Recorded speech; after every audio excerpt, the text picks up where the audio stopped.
So hello everyone. तो आज आ गया फिर से एक नया वीडियो। तो हम लोग पढ़ रहे थे क्लास 9 का chapter matter in our surrounding. तो लास्ट के वीडियो हम लोग देखे थे characteristic of particles of matter, यानी कि मैटर के पार्टिकल्स का क्या क्या कैरेक्टरिस्टिक होता है। तो 4 बहुत ही इंपॉर्टेंट कैरेक्टरिस्टिक था जो कि हम लोग लास्ट वीडियो में पढ़े थे। तो देखिए आज के वीडियो में तो सोचे थे स्टार्ट करेंगे properties of solid, liquid and gas, लेकिन उसको स्टार्ट करने से पहले ये समझना बहुत जरूरी है काइनेटिक थ्योरी ऑफ मैटर। ये थ्योरी को समझे बिना सॉलिड, लिक्विड, गैस के प्रॉपर्टीज को एक्सप्लेन करना थोड़ा डिफिकल्ट होता है। तो आज के वीडियो में हम लोग पढ़ने वाले हैं काइनेटिक थ्योरी ऑफ मैटर। ये थ्योरी बहुत इंटरेस्टिंग है, बहुत ईजी है, बट बहुत इंपॉर्टेंट भी है, इसलिए इसको जरा ध्यान से सुनिएगा, मेरे साथ बने रहिएगा, वीडियो को पूरा एंड तक देखिएगा, ठीक है। तो चलिए बिना टाइम वेस्ट के वीडियो को स्टार्ट करते हैं। तो देखिए ये जो थ्योरी है काइनेटिक थ्योरी ऑफ मैटर, पहला बात ध्यान से सुनिएगा प्लीज। ये बस 2 चीज बताता है पार्टिकल्स ऑफ मैटर के बारे में। पहला बताता है मूवमेंट के बारे में, मोटा मोटी 2 चीज बताता है। एक बताता है मूवमेंट के बारे में और दूसरा बताता है फोर्स ऑफ अट्रैक्शन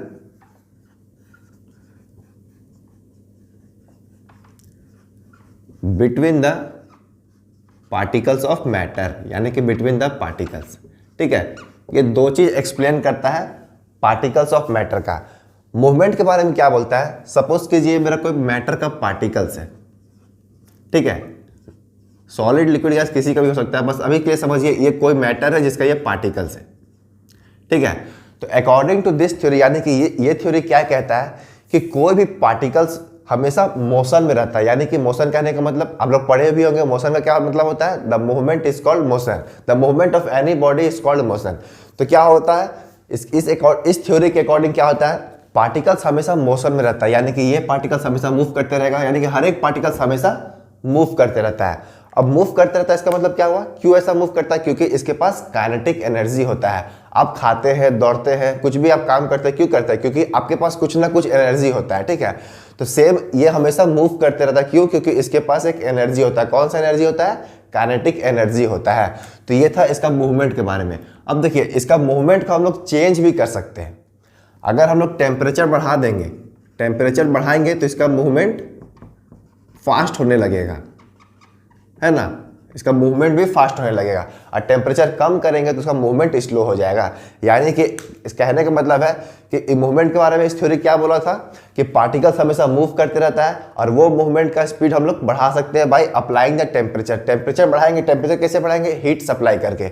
हीट अगर सप्लाई करेंगे तो एनर्जी ज़्यादा मिलेगा, एनर्जी ज़्यादा मिलेगा तो पार्टिकल्स ज़्यादा मूव करेगा, और टेम्परेचर कम करेंगे तो एनर्जी रिलीज होगा, एनर्जी रिलीज होगा तो क्या होगा, पार्टिकल्स स्लो मूव करेगा। तो सिंपली समझिएगा मूवमेंट के बारे में ये थ्योरी क्या बोला है कि पार्टिकल्स जो है हमेशा मोशन में रहता है, ठीक है। और सेकेंड बात इसने क्या बोला था, force of attraction between the particles. जैसे कि एग्जाम्पल में सपोज कीजिए कोई मेरा ये पार्टिकल्स है, ठीक है, बहुत सारा पार्टिकल्स है, लेकिन हम अभी 3 ही पार्टिकल्स लेते हैं।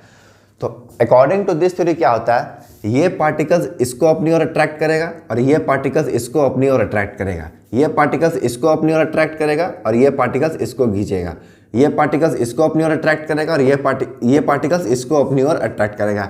यानी कि हर एक पार्टिकल्स एक दूसरे को अट्रैक्ट करता है, और जिस फोर्स के साथ अट्रैक्शन करता है उस फोर्स को हम लोग क्या बोलते हैं, इंटर पार्टिकल फोर्स। इसको नोट डाउन कर लीजिए, ठीक है। The force between the particles is called inter particle force. तो मेनली ये 2 चीज बताता है kinetic theory of matter. Movement के बारे में बोला क्या, पार्टिकल्स हमेशा मोशन में रहता है और उस मूवमेंट को हम लोग चेंज कर सकते हैं बाय चेंजिंग द टेम्परेचर, ठीक है। और दूसरा चीज क्या बोले थे कि पार्टिकल्स के बीच में हमेशा फोर्स ऑफ अट्रैक्शन होता है और उस फोर्स ऑफ अट्रैक्शन को क्या बोलते हैं, इंटर पार्टिकल फोर्स। लेकिन इसमें और क्या चीज बताए थे, पार्टिकल्स जितना क्लोज होगा, ठीक है, और पार्टिकल्स जितना दूर होगा, पार्टिकल्स जितना क्लोज होगा उतना ज़्यादा फोर्स होगा। फोर्स क्या होगा, उतना ज़्यादा होगा, यानी कि इंटर पार्टिकल फोर्स उतना स्ट्रांग होगा। पार्टिकल्स जितना क्लोज होगा उतना strong force of attraction between the particles होगा, और पार्टिकल्स जितना दूर होगा उतना weak force of inter particle force होगा। समझे, वीक इंटर पार्टिकल फोर्स होगा, वीक इंटर पार्टिकल फोर्स। यानी कि जो इंटर पार्टिकल फोर्स लग रहा है बिटवीन द पार्टिकल्स, वो जितना क्लोज होगा उतना स्ट्रांग होगा और जितना दूर होगा उतना वीक होगा। ये बहुत इंपॉर्टेंट पॉइंट है। इसी पॉइंट की वजह से हम लोग प्रॉपर्टीज ऑफ सॉलिड, लिक्विड और गैस को समझने वाले हैं। तो इसको जरा याद रखिएगा, क्या बोले हैं, पार्टिकल्स जितना क्लोज होगा, जैसे कि आप लोग बताइए, ये मेरा पार्टिकल्स है और ये मेरा पार्टिकल्स है, दोनों में स्ट्रॉन्ग फोर्स ऑफ अट्रैक्शन किस में होगा, यानी कि दोनों में सबसे स्ट्रॉन्ग इंटर पार्टिकल फोर्स किस में होगा। ये मेरा हो गया फर्स्ट केस और ये हो गया मेरा सेकेंड केस। दोनों में आप लोग को बताना है कि दोनों में स्ट्रॉन्ग इंटर पार्टिकल फोर्स किस में होगा, इसमें होगा। क्यों होगा, क्योंकि इसमें पार्टिकल्स काफी क्लोज है। जितना ज्यादा क्लोज होगा उतना ज्यादा स्ट्रॉन्ग फोर्स ऑफ अट्रैक्शन होगा, यानी कि इंटर पार्टिकल फोर्स होगा। तो मोटा मोटी यही बताता है काइनेटिक थ्योरी ऑफ मैटर। पहला पार्टिकल्स का मूवमेंट के बारे में बताता है और सेकेंड पार्टिकल्स के बीच में जो फोर्स लगता है उसके बारे में बताता है। ठीक है, समझ में आ गया।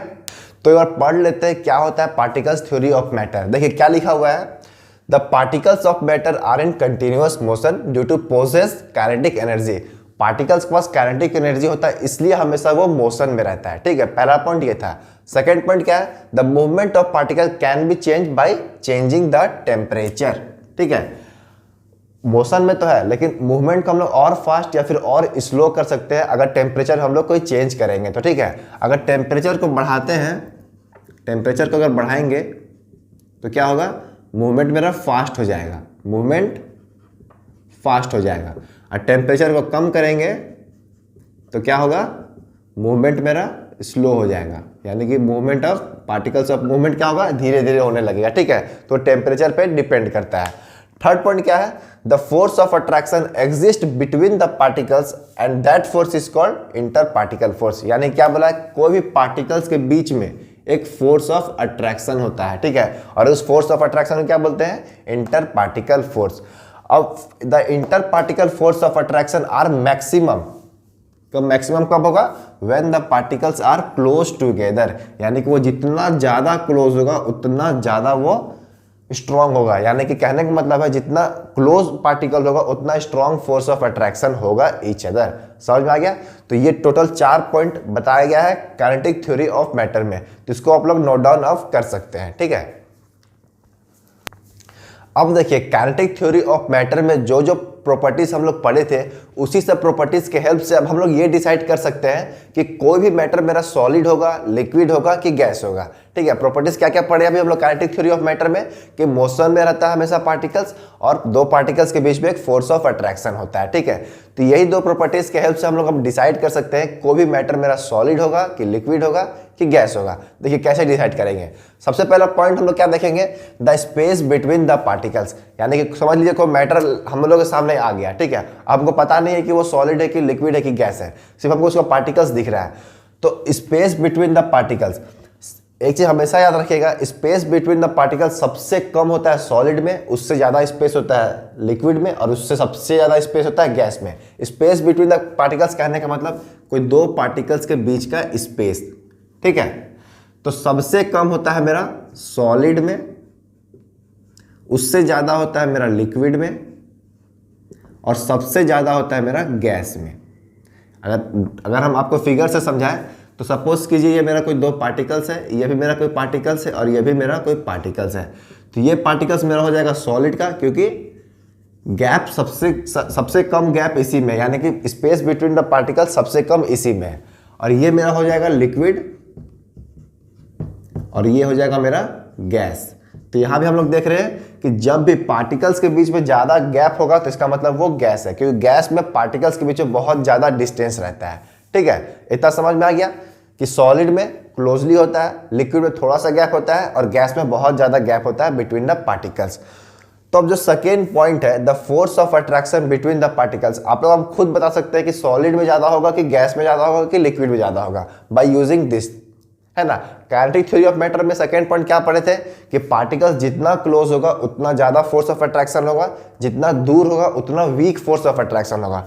तो आप लोग खुद बताइए इसको देख के, सबसे ज्यादा फोर्स ऑफ अट्रैक्शन किस में होना चाहिए, सॉलिड में होना चाहिए कि लिक्विड में होना चाहिए कि गैस में होना चाहिए।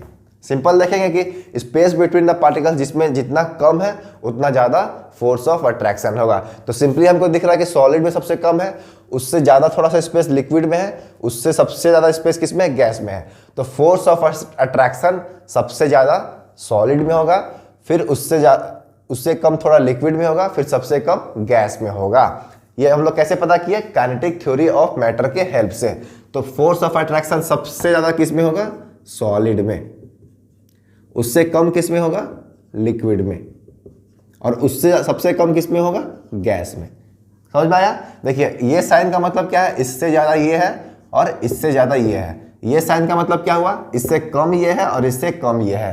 तो स्पेस बिटवीन द पार्टिकल सबसे कम होता है गैस सॉलिड में, उससे ज़्यादा गैप होता है लिक्विड में, और सबसे ज़्यादा गैप होता है गैस में। लेकिन फोर्स ऑफ अट्रैक्शन सबसे ज़्यादा सॉलिड में, फिर उससे कम लिक्विड में, फिर गैस में फोर्स ऑफ अट्रैक्शन नेग्लिजिबल होता है। ठीक है, अब आता है मूवमेंट ऑफ पार्टिकल या फिर काइनेटिक एनर्जी।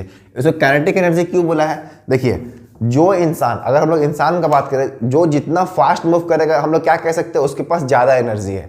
जनरली यही ना बोलते हैं, अगर कोई ज़्यादा काम कर रहा है या फिर कोई ज़्यादा स्पीड दौड़ता है तो क्या बोलते हैं, उसके पास ज़्यादा स्टेमिना है या फिर ज़्यादा एनर्जी है। तो अगर कोई पार्टिकल ज़्यादा मूव करेगा, ज़्यादा फास्टली मूव करेगा तो क्या बोलेंगे, उसके पास ज़्यादा एनर्जी है, और उस एनर्जी को हम लोग क्या बोलते हैं, काइनेटिक एनर्जी। तो आप लोग को ये बताना है कि सॉलिड में सबसे ज़्यादा काइनेटिक एनर्जी होगा कि लिक्विड में होगा कि गैस में होगा, जरा सोच के बताइएगा। देखिए समझिएगा, सॉलिड में क्या होता है, फोर्स ऑफ अट्रैक्शन ज़्यादा होता है, लिक्विड में क्या होता है, उससे कम, और गैस में सबसे कम होता है force of attraction.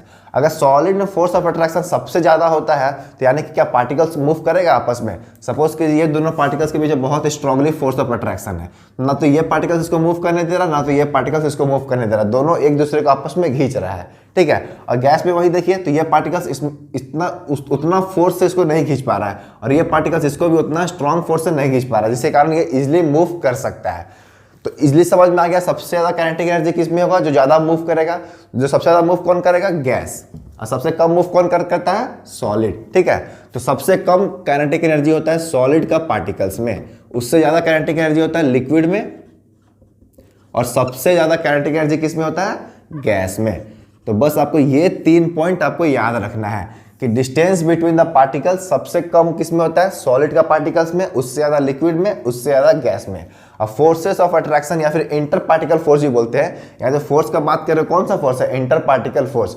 The forces between the particles is called inter particle force. ठीक है, तो सबसे ज़्यादा किस में होता है, सॉलिड में, उससे कम लिक्विड में, उससे कम गैस में।